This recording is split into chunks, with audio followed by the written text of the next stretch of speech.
He wasn't just a ranger in the wild or the sword-wielding heir to Gondor's throne. Aragorn lived a life that legends envy, raised in secret, hunted by shadows, torn between love and duty, and crowned in the ashes of war. But behind the crown and blade lies a journey more epic than any song the bards ever sang. What if I told you the future king was once a hunted orphan, and that the fate of Middle-earth depended not on strength, but on a choice he made in silence? By the way, before we dive in, I'm curious, where are you watching this from? And what time is it there right now? Drop it in the comments. I love seeing how far the fellowship of Middle-earth really stretches. The story of Aragorn begins not with triumph, but with loss. Long before the fellowship, before the battles of Helm's Deep or the crowning in Gondor, there was a broken kingdom in the north, and a child born into danger, Arathorn II, chieftain of the Dunedain and heir to Isildur's fading bloodline, lived in a world of constant threat. The kingdom of Arnor had long since crumbled, split and shattered by war and time. Its people, rangers and nomads, roamed the wilderness, hunted by orcs and shadowed by the ever-growing darkness in the east. But even in the ruins of a once great realm, hope endured. Arathorn II married Gilraen, a woman of strength and quiet wisdom. And from that union, in the year 2931 of the Third Age, a son was born, Aragorn, the last of the line of kings, a boy who carried the weight of ages in his veins. Yet he would barely know his father. When Aragorn was just 2 years old, Arathorn led a band of rangers to hunt orcs in the wilds of Eriador. It was a mission born of duty, and it would be his last. A stray orc arrow pierced his eye, and the chieftain fell, leaving his young son fatherless and his wife a grieving widow. Gilraen, fearing for her child's safety, took him to the only place where the shadows could not yet reach, Rivendell. There, in the hidden valley of the elves, Elrond received the boy. But he knew the danger. If Sauron learned that Isildur's line still lived, the child would be hunted without mercy. So Aragorn's name was concealed. He would be known only as Estel, which in Elvish means hope. Hope, born in the ashes of war. And so, under starlight and silence, a king was raised in secret. No throne, no crown, only the legacy of a broken sword and the burden of a destiny that had waited over 3,000 years. The world would forget his name. But it was in that forgetting that Aragorn's legend began. He would rise not through prophecy, but through quiet suffering. The last flame of Númenor, flickering in the dark. In the halls of Rivendell, hidden behind waterfalls and ancient trees, Aragorn lived a life unlike any child of men. He knew nothing of swords, crowns, or the burden that would one day break him, or make him. To him, Elrond was not a lord, but a father. The elves, not guardians of an ancient world, but kind voices that echoed like song in the twilight. The forests were his playground, the stars his companions, and his name was Estel, Hope. Gilraen, his mother, watched him with silent sorrow. She loved him dearly, but the weight of what he must become haunted her eyes. Though she never told him the truth, she knew her time with him as a child was fleeting. Elrond had warned her, "His path will be hard. If he survives it, he will be alone more often than not." So she let him run barefoot through gardens of light, let him laugh among the elves, knowing each laugh was borrowed from fate. But Estel was no ordinary boy. He was keen of mind, swift of foot, and quiet in spirit. The elves noted something ancient in his gaze, as though the wisdom of many lives had settled in his bones. He listened more than he spoke, and often wandered the libraries of Rivendell, lost among stories of heroes, wars, and kingdoms long fallen to dust. There was one story he always returned to, the tale of Isildur, the man who cut the ring from Sauron's hand, and then failed to destroy it. Estel did not know that Isildur's blood ran through his veins, but something in the tale stirred him, both awe and unease. By his 10th year, the whispers among the elves grew. "He learns too quickly," they said. "He has the heart of a king." Elrond watched quietly, holding back the truth like a dam before a flood. Estelle, unaware, lived on with curiosity in his soul and quiet fire in his heart.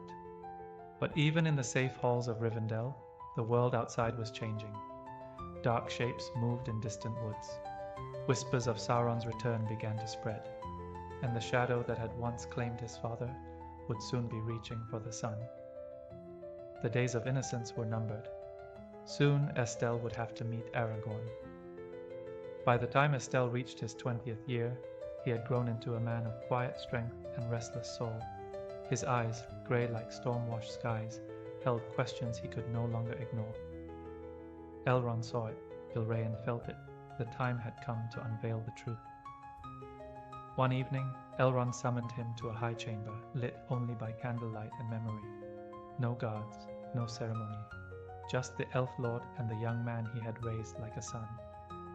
What followed would shatter the world Estelle thought he knew. Elrond spoke gently, but his words fell like thunder. You are Aragorn, son of Arathorn, heir to Isildur, the last of the Dunedain, the true king of Gondor and Arnor. The silence that followed was vast. Estelle, Aragorn, could barely breathe. A king? Him? The blood of Isildur coursed through his veins? The same Isildur who failed to destroy the ring? Then came more. Elrond handed him the ring of Barahir, a relic of ancient Numenor once worn by kings. Then the shards of Narsil, the broken sword that had cut the ring from Sauron's hand. The blade was shattered, just like the kingdom it once ruled. With shaking hands, Aragorn took the hilt. Cold, heavy, and full of unspoken promises. You have not come to the end of your journey, Elrond said. You have only just begun. The weight of destiny crashed down upon him. When he left that chamber, he was not the same man. Estelle was gone. Aragorn had awakened. But not everyone welcomed this change. Gilraen, his mother, watched him with both pride and pain. She had raised him for this moment, yet now that it had come, her heart trembled. He is too young, she whispered, too unready. He has no idea what it means to carry the hopes of the free peoples. But Elrond knew time was running short. Darkness was rising. The world needed more than hidden kings and forgotten swords. They needed hope, not in name, but in action. So Aragorn made a choice. He would leave Rivendell, abandon comfort, embrace exile. He would walk the wild paths of Middle-earth, not as a ruler, but as a servant, not to claim a crown, but to prove he deserved one. The world beyond Rivendell was vast, untamed, broken, and whispering with danger. But before Aragorn took his first step into exile, fate placed one more obstacle before him, one far more complicated than orcs, blades, or shadows.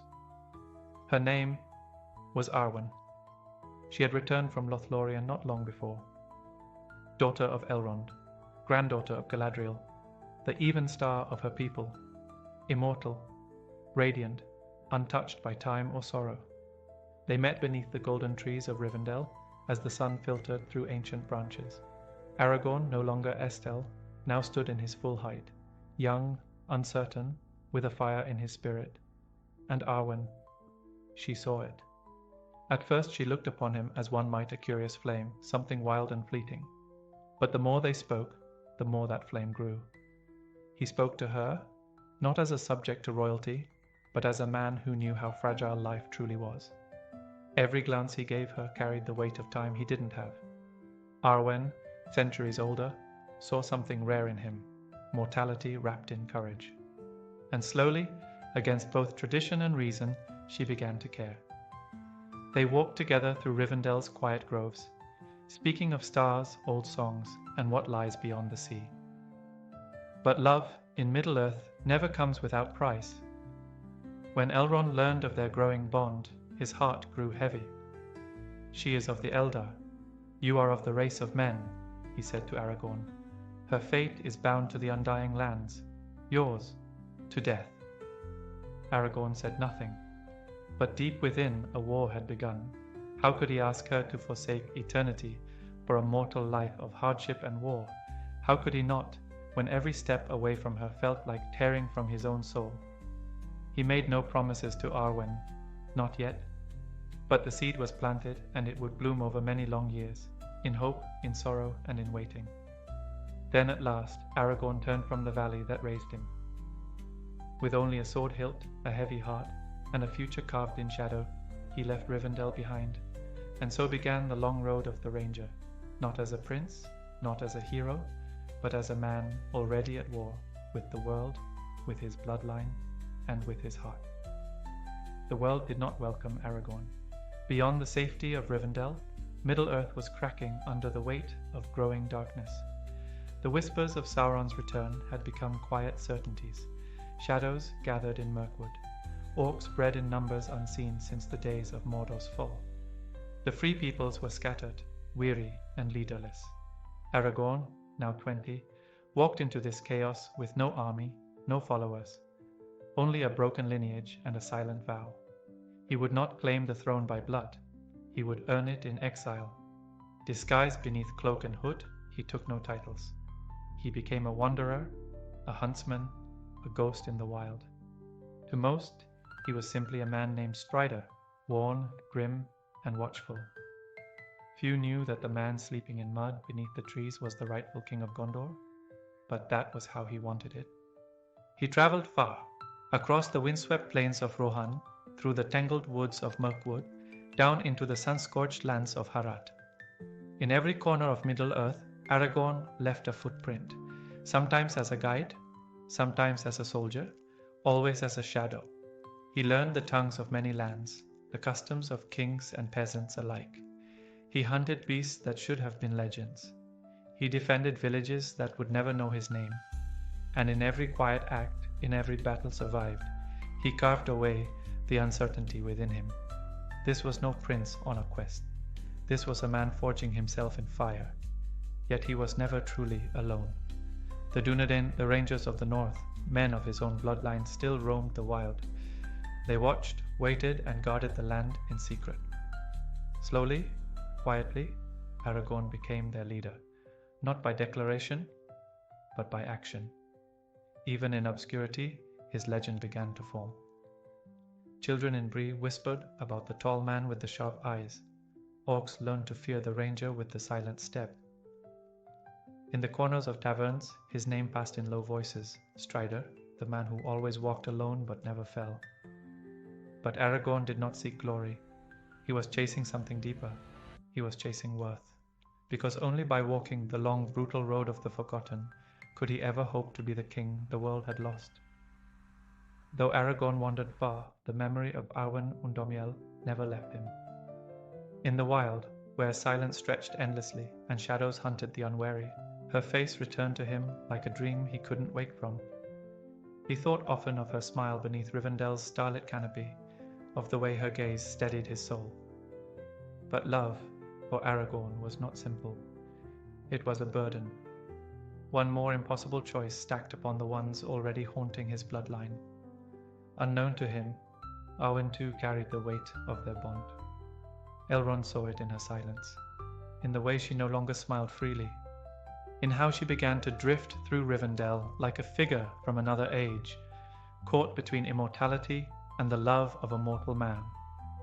Her heart had been claimed, and with that came a terrible price. Elrond did not oppose Aragorn out of pride or prejudice. He feared for his daughter. He had seen the decay of mortal kingdoms, the fall of men, and the brief flicker of human life. To him, Aragorn was good and noble, yes, but doomed to die. There is sorrow enough in this world, Elrond told her. Do not add to it by choosing grief. But Arwen's heart was already decided. She returned to Lothlorien, where time moved slower, to reflect under the golden malin trees. There she spoke with her grandmother Galadriel, who saw into the heart of all things. It was in that sacred place that Arwen finally made her decision.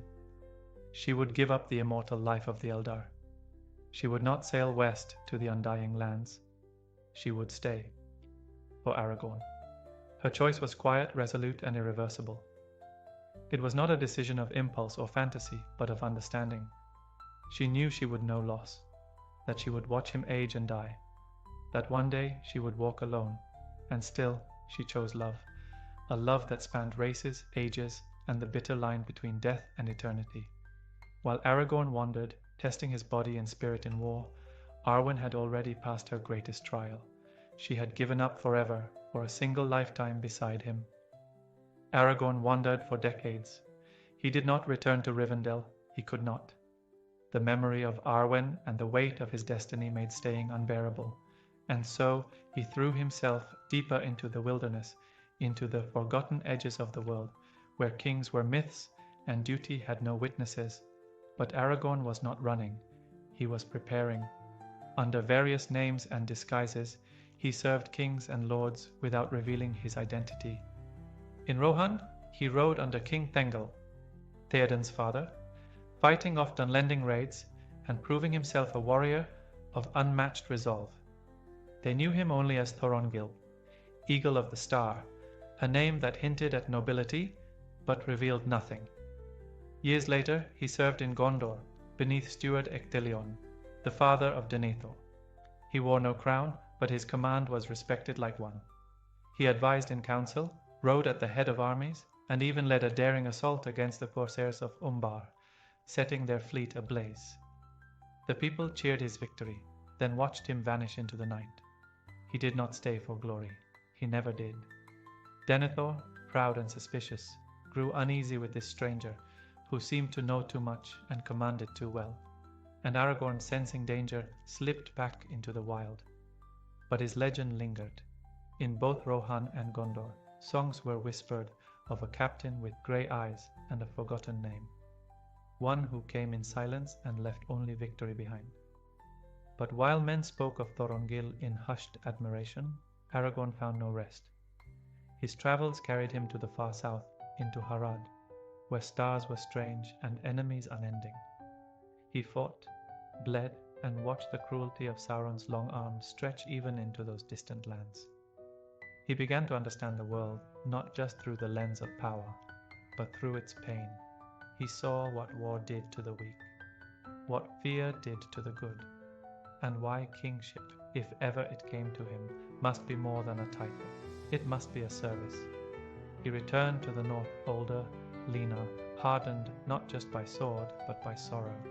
And in his silence, in the dirt beneath his boots, a king was quietly rising, one step at a time. By the time Aragorn returned to the north, the whispers of Sauron's return were no longer rumors. They were warnings. The shadow had begun to stretch over Middle-earth, and Gandalf the Grey was already searching for answers in the dark. One of those answers had a name, Gollum. The twisted creature who once held the One Ring had vanished, and with him all certainty vanished too. If Sauron found him first, the world could fall before it even had a chance to fight. So Gandalf turned to the one man he trusted most. He turned to Aragorn, and without question, Aragorn accepted. Thus began a mission that would go unnoticed in the songs of men and the records of kings, but it may have saved all of Middle-earth. For years, Aragorn hunted Gollum, not for glory, not for vengeance, but for knowledge. Every clue was a ghost. Every step led deeper into danger. From the marshes of the Anduin to the jagged peaks near Mordor, he followed the trail of the creature that once called the ring precious. Tracking Gollum was unlike any hunt he had ever known. Gollum was clever, slippery, and desperate. He moved through places no sane man would go, feeding on filth, hiding in shadows, whispering madness into the night. But Aragorn did not stop. He braved places where the air reeked of death, faced beasts that knew no fear of men. He endured loneliness deeper than wilderness itself. And finally, after what felt like an age, he found Gollum, wretched, pale, half-mad, yet alive. Aragorn captured him near the dead marshes, not far from Mordor's grasp. He bound the creature and brought him north, through dangerous lands, never resting for long, knowing the Eye was searching. He delivered Gollum to the wood elves of Mirkwood, where he would be kept safely, for now. What Aragorn didn't realize was that in capturing Gollum, he had unknowingly protected Frodo's path before it had even begun. Had Gollum roamed free, the ring's journey to Mount Doom may have ended before it ever started. There was no crown, No song, no reward for this. Only silence. But Aragorn didn't need songs. He only needed to know he had done his part. The shadows were lengthening across Middle-earth. Gandalf had uncovered the truth. The One Ring had been found. And it was in the hands of a gentle hobbit from the Shire, Frodo Baggins, nephew of the very Bilbo who had once stumbled upon it in the darkness of Gollum's cave. Now Sauron knew. The ringwraiths were riding.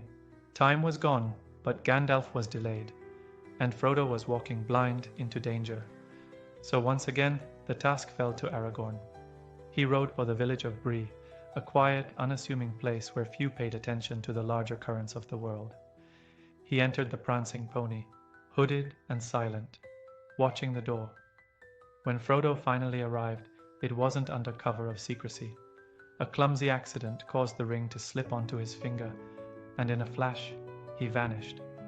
The room froze. Eyes turned. Whispers stirred. And Aragorn knew. The enemy had seen him.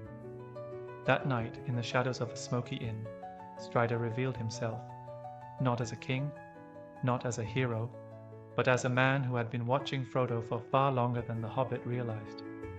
"I can protect you," he said, eyes piercing through the dark. "But I cannot guarantee your safety if you refuse to trust me." Frodo hesitated. Who was this grim, weathered man in the corner? Friend, spy, assassin? But Aragorn didn't offer assurances, he offered truth. His voice carried weight, not of command, but of exhaustion. He had walked too far, seen too much, and lost too many to waste time with lies. And slowly, trust was born. When the ringwraiths attacked later that night, Aragorn did not run. He fought them off with fire and steel, defending the hobbits with a fury that shocked even himself. These were no longer mere travelers, they were charges, and their survival was now tied to his fate. From Bree, Aragorn would lead them on the hidden paths through the wild, not just as a guide, but as a guardian. No longer Thorongil, no longer Estel. Now he was Strider, the ranger with the broken sword and the unbroken will. And with that first step out of Bree, the road to destiny truly began. Leaving Bree, Aragorn had no illusions about the road ahead. The Nine were hunting. The ring was drawing evil like blood draws wolves. And Frodo, whether he knew it or not, carried more than the fate of his kind. He carried the fate of the world. Aragorn led the hobbits eastward, avoiding roads, steering clear of open land, and trusting only the trees and hills he'd wandered for decades. His pace was relentless. His eyes never stopped scanning the horizon. He didn't eat much, he rarely spoke, and when he did, it was only to warn. If the Black Riders find us in the open, we will not survive. Through the Midgewater marshes they slogged, soaked and bitten by endless swarms of insects. Days bled into nights. The hobbits began to question whether this grim man was truly their protector or just another shadow to be feared. But at Weathertop, their doubts vanished. The group made camp among the crumbling ruins of an old Arnorian watchtower. But the shadows crept closer, and that night 5 ringwraiths descended in black silence, blades drawn and wailing. Aragorn fought them with torch and sword, flame and fury, holding the line while the others scrambled to protect Frodo, but it wasn't enough. Frodo was stabbed by a Morgul blade, a wound not meant to kill but to enslave. The shard began to move toward his heart. Aragorn knew what it meant. If Frodo didn't reach Rivendell soon, he would become a wraith himself, another servant of Sauron. The ranger became desperate. He led them through hills and rivers, across dangerous ground, never sleeping. When Frodo faltered, Aragorn carried him. When the others despaired, he gave them firelight. And just when it seemed too late, salvation came in the form of Arwen. She rode like the wind, faster than any blade could follow. With Frodo in her arms, she summoned the power of the river itself to wash away the Black Riders. Aragorn watched her from the bank, his love, his hope, his reminder of why he fought. And finally, battered, bloodied, and breathless, they arrived at Rivendell. Frodo lived, but Aragorn knew this was only the beginning. The darkness had tasted them, and it would not stop hunting. The halls of Rivendell had not seen such tension in many ages. Elves, dwarves, men, and hobbits sat beneath the ancient arches of Elrond's house, gathered not in celebration, but in crisis. The One Ring had been revealed, and with it, the truth that no kingdom could ignore. Sauron had returned. Aragorn stood at the edge of the council, cloaked in quiet dignity. He said little as the others debated, argued, and fell into old rivalries. But when Boromir of Gondor questioned his authority, questioned his bloodline, Aragorn stepped forward, not with pride, but with purpose. I am Aragorn, son of Arathorn, and if by life or death I can protect you, I will. The words were not loud, but they landed like steel. The broken sword of Elendil, Narsil, had been reforged. Its name now was Andúril, Flame of the West. It gleamed with the fire of a legacy reborn. Elrond confirmed what few in the council suspected. This ranger in travel-worn boots was no ordinary man. He was Isildur's heir, the rightful king of Gondor and Arnor. And though Aragorn flinched at the weight of that title, he did not refuse it. When the time came to choose who would carry the ring toward Mount Doom, it was clear Frodo would go, but he would not go alone. Elves, dwarves, men, and hobbits would stand beside him. The Fellowship of the Ring was born. Frodo, Sam, Merry, Pippin, Legolas, Gimli, Boromir, Gandalf, and Aragorn. It was not a band of heroes, it was a fragile alliance, full of old grudges, clashing ideals, and unspoken fears. But Aragorn knew that sometimes the strongest bonds are forged not in kinship, but in shared purpose. He walked beside Legolas, an elf, Gimli, a dwarf, and Boromir, a man of Gondor who still doubted him. And yet he accepted them all. He looked after Frodo like a guardian, gave Sam quiet nods of reassurance, and watched Gandalf not as a follower, but as an equal in burden. As they left Rivendell and crossed into the wild, Aragorn did not wear a crown, but among those 9, he walked like a king, not by bloodline alone, but by choice. Snow choked the mountain passes, and wolves howled in the night. Caradhras had turned them back with a fury that felt unnatural. The Fellowship had only one path left, Moria, the long-abandoned kingdom beneath the misty mountains. Aragorn hesitated. He knew the name well. Khazad-dûm, once the pride of the dwarves, was now whispered as a tomb. Orcs had swarmed it, and darker things were said to dwell in its depths. He looked to Gandalf, his old friend, and trusted his judgment, though his heart was heavy. As the great doors creaked open, darkness swallowed them whole. Inside, the air was still and stale, thick with the weight of death. The Fellowship moved cautiously, their footsteps echoing off cold stone. Gimli walked with pride, eager to see his kin's halls. But when they found Balin's tomb, silent and desecrated, even Gimli wept. And then came the drums. "They are coming," Aragorn whispered, his hand tightening on Andúril. The orcs struck like a wave in the darkness, hundreds of them swarming the Fellowship in the tomb chamber. Aragorn fought with cold precision, blade flashing in the dark.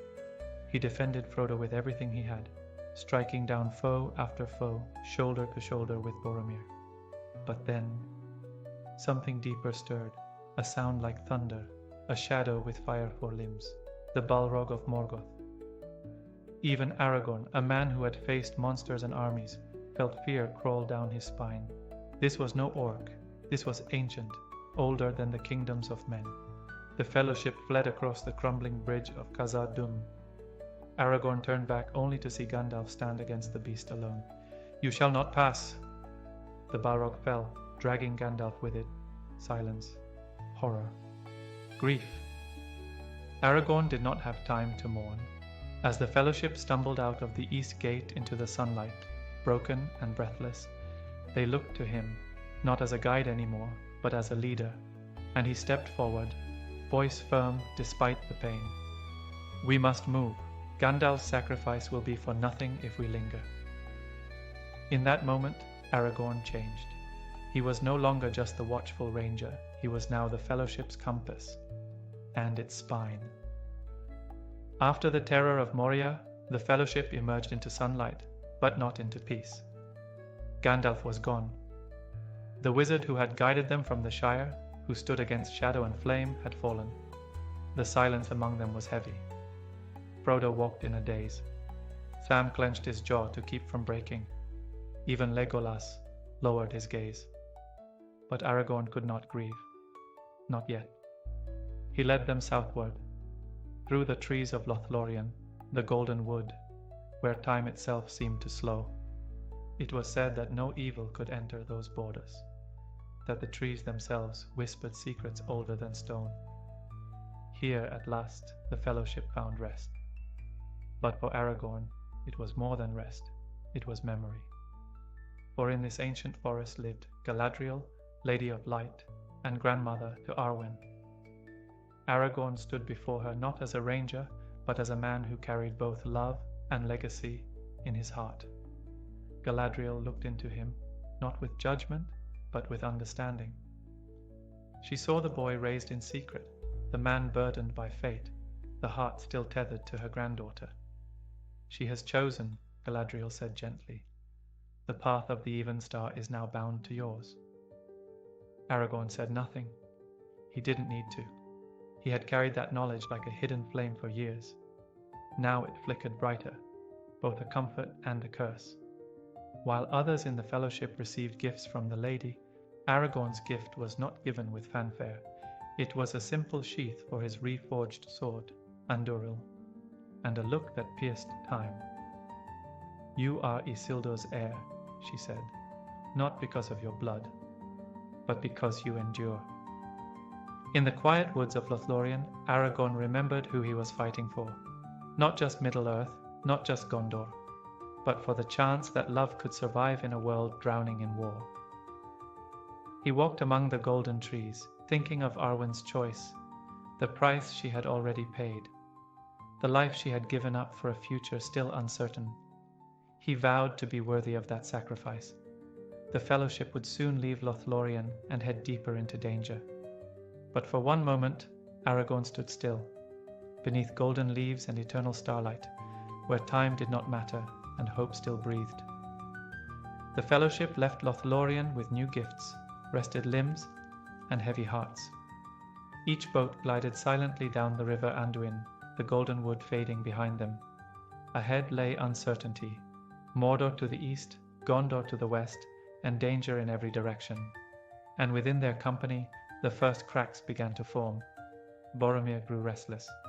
The son of the steward of Gondor, noble and brave, began to speak of the ring, not as a burden, but as a weapon, a gift, a tool that could save his people.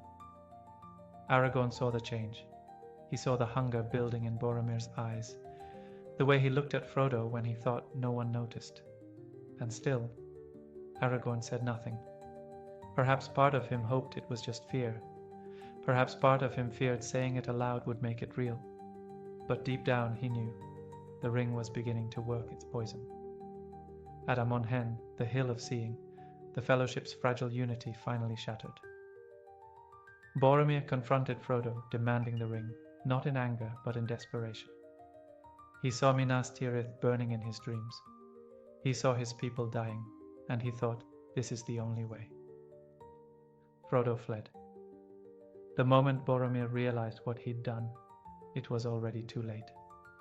The Fellowship was broken. Frodo disappeared, determined to continue the journey alone. Sam, loyal beyond measure, followed. And in the chaos, orcs attacked, swarming from the woods with blades and howls. Boromir fought like a lion to defend Merry and Pippin, slaying dozens before falling to arrow after arrow. Aragorn arrived too late to save him, but in those final moments, Boromir saw the man he had doubted. I would have followed you, my brother, my captain, my king, he whispered, blood on his lips. Aragorn wept, but there was no time to mourn. Merry and Pippin had been taken. Frodo was gone. The Fellowship was scattered. Standing in the forest, wind cold against his face, Aragorn had to make a choice: chase Frodo into Mordor, or save the others. He chose both. He turned to Legolas and Gimli, eyes sharp with purpose. Let us hunt some orc. He wasn't a king yet, but he had made a king's decision. The forest behind him still echoed with death. But Aragorn had no time to grieve. Merry and Pippin had been taken, carried off by Uruk-hai, foul creatures bred for war, faster than orcs, stronger than men. Time was running out. Every hour meant more distance between the Fellowship and the two hobbits. So Aragorn ran. With Legolas at his side, light-footed and keen-eyed, and Gimli, stout and tireless, they pursued the orcs day and night. No rest, no hesitation, only tracks in the grass and smoke on the wind. For days they pushed through the plains of Rohan, a sea of green stretching endlessly in all directions. The sun beat down, the wind burned. But Aragorn did not slow. He tracked with terrifying precision, pausing to feel footprints, smell broken twigs, notice where the orcs had dragged their prisoners. He read the land like a story, and the story was one of brutality. Yet even in that urgency, Aragorn showed something more than survival instinct. He showed command. When Eomer, captain of the Rohirrim, intercepted them, swords were nearly drawn. The riders of Rohan had killed the orc band the night before, but had seen no hobbits among the dead. To them, Aragorn's story sounded like madness. Halflings, a wizard fallen, a ranger chasing shadows. But Aragorn stepped forward, unbowed. I am Aragorn, son of Arathorn. If by life or death I can save them, I will.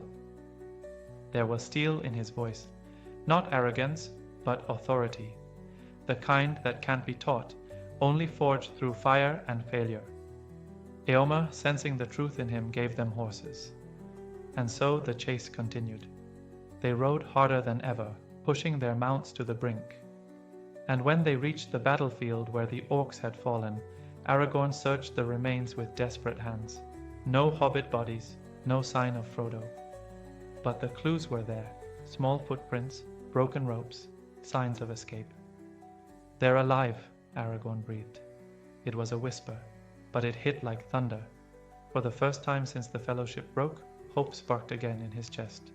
The path ahead was still dangerous, but he would follow it, until the very end. The trail led Aragorn and his companions into the heart of Rohan, a land of open plains, wind-swept hills, and horse lords proud and fierce. It also led them into a kingdom under siege, not from without, but from within. When they arrived at Edoras, the capital of Rohan, they found its king, Theoden, a shadow of what he once was. His throne was draped in silence, his eyes dulled by darkness. A pale figure named Grima Wormtongue whispered at his side like a serpent in silk. But Aragorn saw through it all immediately. This was no simple court intrigue. This was Saruman's poison, working through deception and despair. Theoden's kingdom was rotting from within, while orcs marched at its borders. Before the king could even lift his eyes, Aragorn's sword was nearly taken at the door. You would not part a ranger from his blade, he warned, holding Andúril, the flame-forged heirloom of kings, tight in his hand. He did not raise his voice. He didn't need to. He walked into the Golden Hall not as a beggar, not as a wanderer, but as a man whose time had come to stand tall. It was Gandalf, returned from death as Gandalf the White, who broke Wormtongue's hold and awakened Theoden from his stupor. But it was Aragorn who stood beside him, silent and strong, as the old king reclaimed his voice. He didn't issue commands. He didn't shout. He simply stood there, tall, steady, kingly in everything but name. When Theoden decided to ride out against the encroaching forces of Saruman, Aragorn chose to ride with him, not for duty, not for glory, but because the people of Rohan were in danger. And Aragorn had made a vow long ago, not to abandon the world to shadow. Still, doubts lingered among the Rohirrim. Who was this ranger from the north? Could he be trusted? Was he a threat to their kingdom? And yet, as he moved through their ranks, as he spoke with warriors and farmers alike, something shifted. They began to believe, not because of his sword, but because of his presence. The king of Gondor had not yet taken his throne, but the people were already beginning to feel him rise. The storm was coming. Saruman had unleashed his army, 10,000 Uruk-hai bred for war, bound for Helm's Deep, the ancient stronghold of Rohan. It was a fortress carved into stone, a last refuge for the people. but it was no match for a force that large, not without hope, not without unity. As the skies darkened, Aragorn stood beside King Theoden, preparing for battle. The walls were lined with farmers, boys too young to shave, old men too tired to run. Most had never held a sword, but Aragorn had. He moved through them, not as a commander shouting orders, but as a brother in arms. He adjusted helmets, sharpened blades, spoke softly to those trembling behind their shields. He didn't lie to them. There is no dawn for us unless we fight. Even Theoden, hardened by grief and bitterness, struggled to believe they had any chance. But Aragorn never flinched, not because he lacked fear, but because he had learned how to carry it.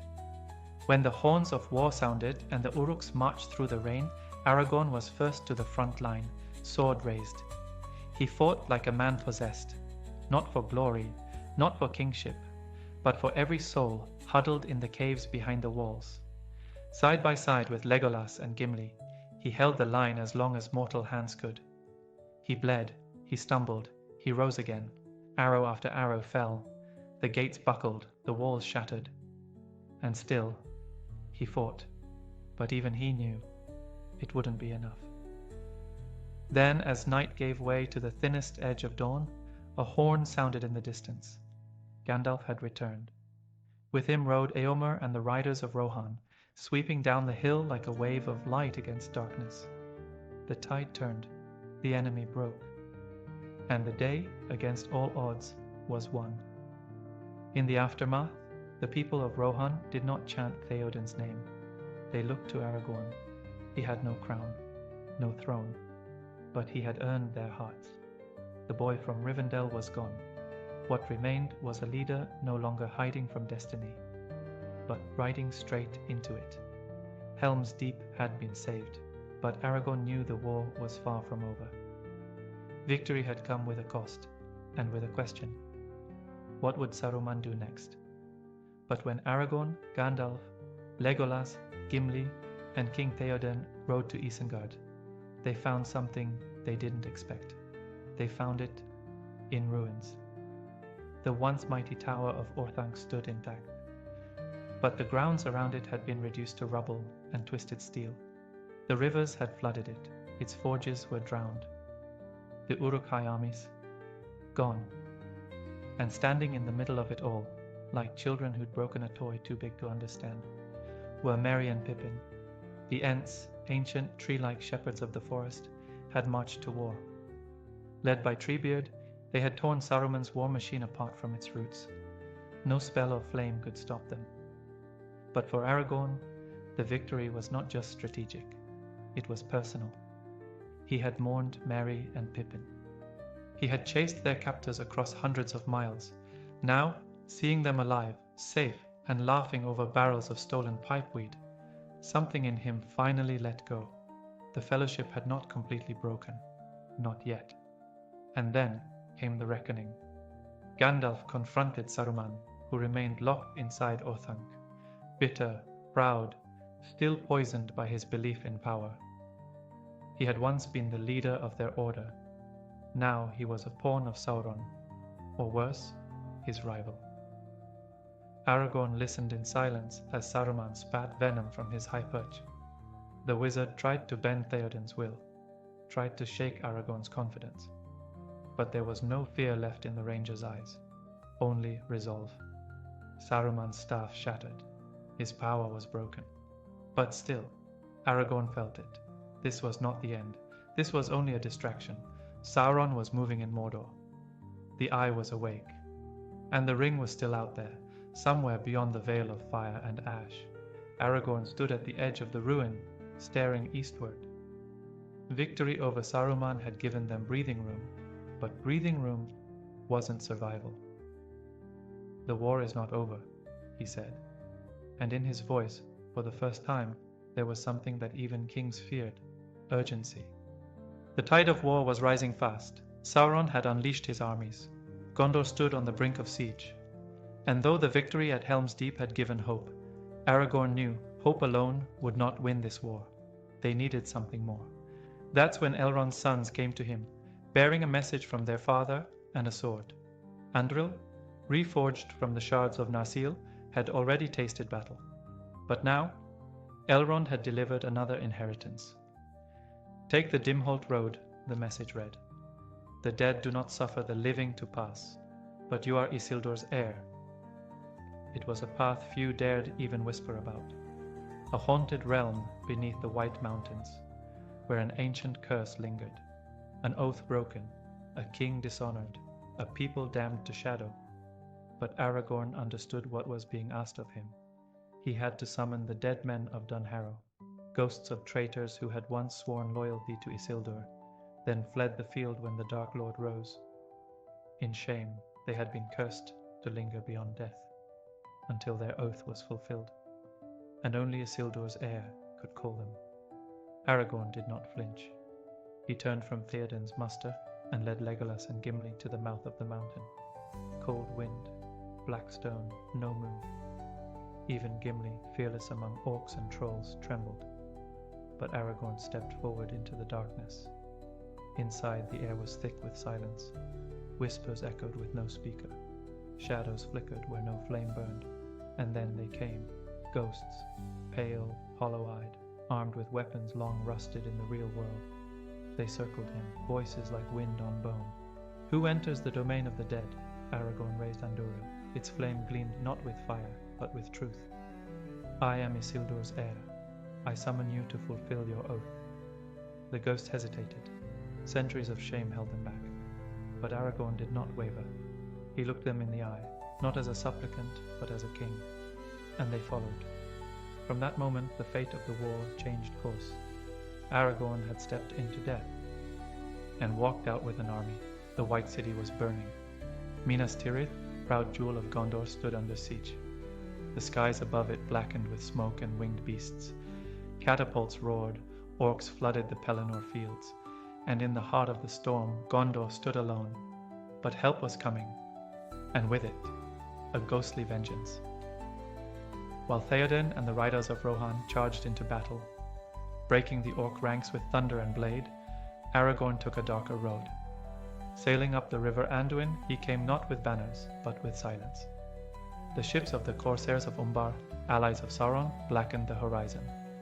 Gondor's hope began to flicker, until the sails dropped, and Aragorn emerged, not alone. Behind him came the army of the dead, a tide of pale warriors, cursed spirits who had waited centuries for release. At his command, they poured from the ships, sweeping over the battlefield like a storm of vengeance. No blade could stop them, no wall could hold them. They tore through the orcs like wind through dry leaves. The tide turned.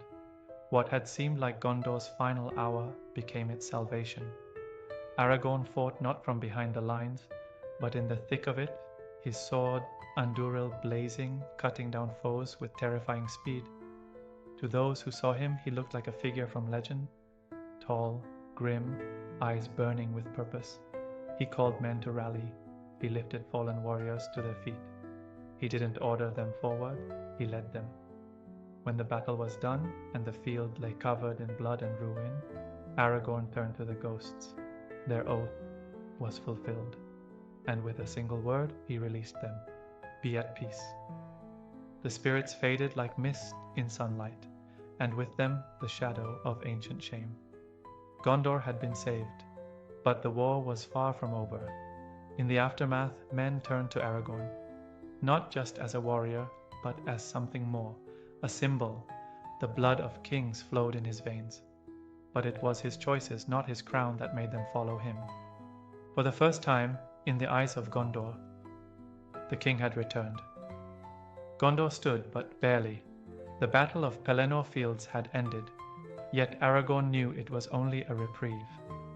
The eye of Sauron was still fixed on Mordor's gates, searching, calculating, waiting.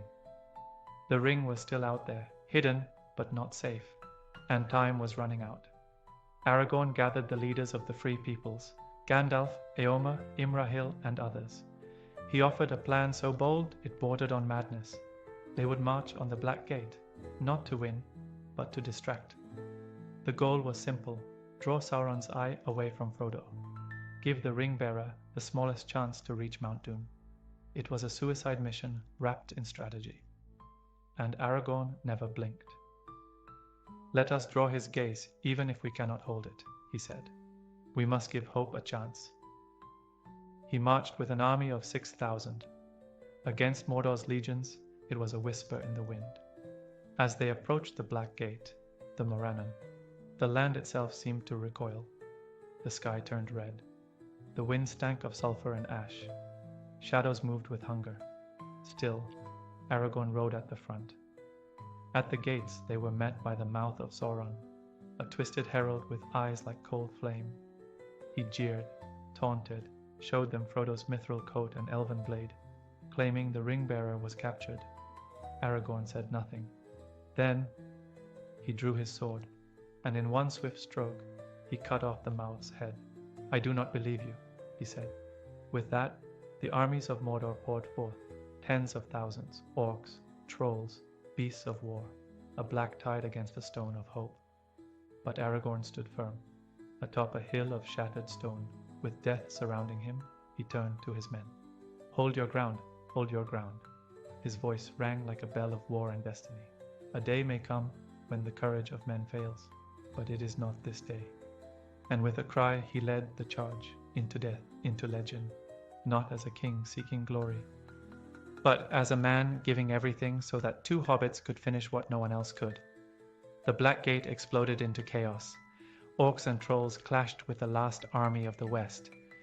Screams echoed across the broken plains of Mordor, steel met steel, and dust choked the skies. At the heart of it all, Aragorn fought like a man who had already accepted death. Because he had. He knew this battle wasn't about victory, it was about time. Time for Frodo. Aragorn cut through enemies with Anduril, his blade singing with every strike. Beside him, Gimli, Legolas, and Éomer stood fast, surrounded on all sides. The hill where they fought became a beacon, a defiance the enemy could not ignore. And then, everything stopped. A tremor shook the earth, the sky cracked. From the distance, far across the ashen plains, came a roar like the end of the world. Mount Doom erupted, flames soared into the sky. A tower crumbled in the distance, Barad-dûr, the Dark Tower, the very seat of Sauron's power. The eye, once fixed on the battlefield, wavered, then screamed, a sound with no voice, no body, only will. And then, silence. The ring had been destroyed. By Frodo. And by Gollum, in a twist even fate couldn't predict. In that moment, the armies of Mordor crumbled. Trolls staggered, orcs fled in panic. Some simply fell to their knees, undone by the power that had held them together. The darkness peeled away like smoke and wind. Aragorn stood breathless, covered in ash and blood, but alive. He looked to the east, toward the ruined mountain, and whispered not a cheer, but a prayer. They had done it. Middle-earth was free. But victory didn't feel like glory. It felt like quiet and grief. Boromir, Theoden, countless others had fallen for this moment. And Frodo, Sam, where were they now? Gandalf soon brought the answer. From the fires of Mordor, the hobbits were alive. Broken, burned, but alive. And Aragorn, the ranger who had once walked alone through shadow, knelt beside them, not as a king, not as a warrior, but as a friend. "You bow to no one," he told them. And he meant it. The war was over. But Aragorn's greatest test was still to come. The war was over. Sauron had fallen. The ring was gone. Peace, for the first time in an age, had returned to Middle-earth. And now, the crownless would be crowned. The white city of Minas Tirith, battered but still standing, opened its gates to receive its king. The people lined the streets, silent at first. Then, as the procession approached, they began to cheer. But it was not just a celebration, it was a reckoning. For too long, the line of kings had been broken. Gondor had endured under stewards, faithful but not destined. The blood of Isildur, once a curse, was now their salvation. Aragorn walked through the city not draped in gold, not surrounded by banners, but with quiet reverence. Behind him came Gandalf, Faramir, Éomer, and others who had seen what he truly was. not just a warrior, but a leader shaped by fire and humility. At the steps of the citadel, Gandalf held the ancient crown of Gondor, silver and jeweled, glinting in the morning sun. But Aragorn paused. He turned to the man who had resisted him, fought beside him, and nearly died for him, Faramir, son of Denethor, the last steward. "Shall he be king and enter into the city?" Gandalf asked. Faramir knelt. "The hands of the king are the hands of a healer. Thus shall the rightful king be known." Aragorn took the crown and bowed his head, not in pride, but in service. Gandalf placed it upon him. Elessar tel Contar, the elf stone. The king had returned. Cheers erupted from the walls, rising like a wave that swept the city. But Aragorn didn't raise his arms. He didn't shout. Instead, he sang. In Elvish, the tongue of the firstborn, he sang of peace, of sorrow, and of a new age rising from the ruins of the old. This was not a conqueror's victory. It was a promise. Later, he would walk among the people, heal the wounded with his hands, and speak to every soul not as ruler, but as guardian. The throne of Gondor had been empty for generations. But now it held a king not forged in luxury, but in sacrifice. He had worn the crown. He had reclaimed the throne. But there was still one piece of Aragorn's destiny left unfinished: Arwen. For years, she had been the silent star in his sky, the love he carried through every trial, every mile, every moment of doubt. She had made her choice long ago beneath the golden trees of Lothlorien, giving up immortality for a life that would burn bright and end in time. Now, with Sauron defeated and peace restored, the road that had separated them finally ended. She came to Minas Tirith with the elves of Rivendell, riding in quiet grace. The people watched in awe, for Arwen Undomiel was no ordinary bride. She was the daughter of Elrond, granddaughter of Galadriel, the even star of her people. A being of near mythical beauty, now stepping into the world of men. For one man alone. When Aragorn saw her, the weight of years fell from him. He did not rush to her. He did not weep. He simply held her eyes, because no words were left to say. They were wed in the city of kings, beneath the white tree, with the stars above and the world reborn around them. The ceremony was quiet. Elves sang songs older than stone. Gondorians wept. Even the hobbits smiled in silence, understanding that they were witnessing something greater than politics or power. This was love earned. Aragorn held Arwen's hands, and with her, he wasn't the king of Gondor.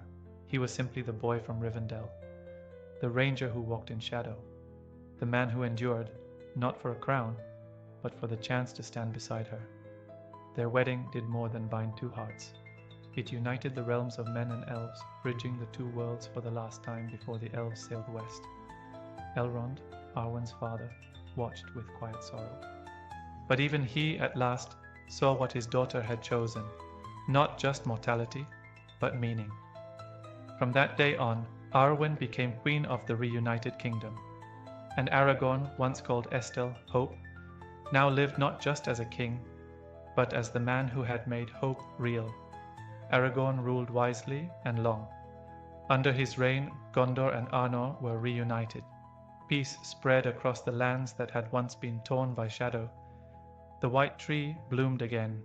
Roads were rebuilt. Old alliances restored. The age of men truly began. And it was Aragorn Elessar, the Elfstone, who guided it into light. But even kings cannot escape time. Unlike Arwen, Aragorn had always known his life would be brief by elven standards. The blood of Númenor gave him long years, more than most men. But mortality still waited at the edge of every sunrise. He did not fear it. He had faced worse. In the 120th year of the Fourth Age, Aragorn felt the weight of years grow heavy. His hair silvered, his steps slowed, but his mind remained sharp, his heart steady. He looked upon his son, Eldarion, heir to the throne, and knew it was time. Unlike those who clung to power, Aragorn chose the path of the ancient kings of Númenor. He would relinquish life willingly before weakness and weariness could claim him. It was not an act of surrender, but of grace, a final gift to the world he had protected. He summoned Arwen to his side. She had given up immortality for him, and now she would watch him leave. The sorrow in her eyes could not be measured, but there was no bitterness, only love, and a pain too deep for words. "This is the gift of men," Aragorn told her gently, "to leave when the work is done." He lay in the House of Kings, robed in white, his sword across his chest. He looked at Arwen and whispered his final words. "In sorrow, we must go, but not in despair." Then with peace in his heart, he willed himself to die, not with fear, but with dignity. Middle-earth did not tremble. No armies clashed, no horns blew. It was a quiet passing for the greatest king of the age. Aragorn left behind a kingdom renewed, a son ready, and a legacy that would outlive stone and song. He was born in exile, he died in peace, and he lived as legend. He was gone. Aragorn, king, lover, the man Arwen had chosen over eternity, had passed beyond the circles of the world, and with him her light dimmed. In the silence that followed his death, Arwen Undomiel, queen of the reunited kingdom, said nothing. She simply faded. She had given up her immortality for one lifetime with him. That lifetime had now run its course.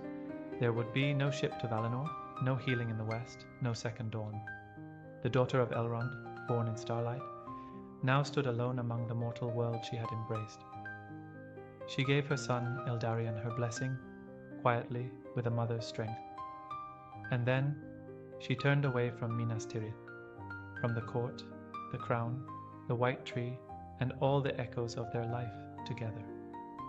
She journeyed alone to Lothlorien, the golden wood where their love had once blossomed beneath the malorn trees.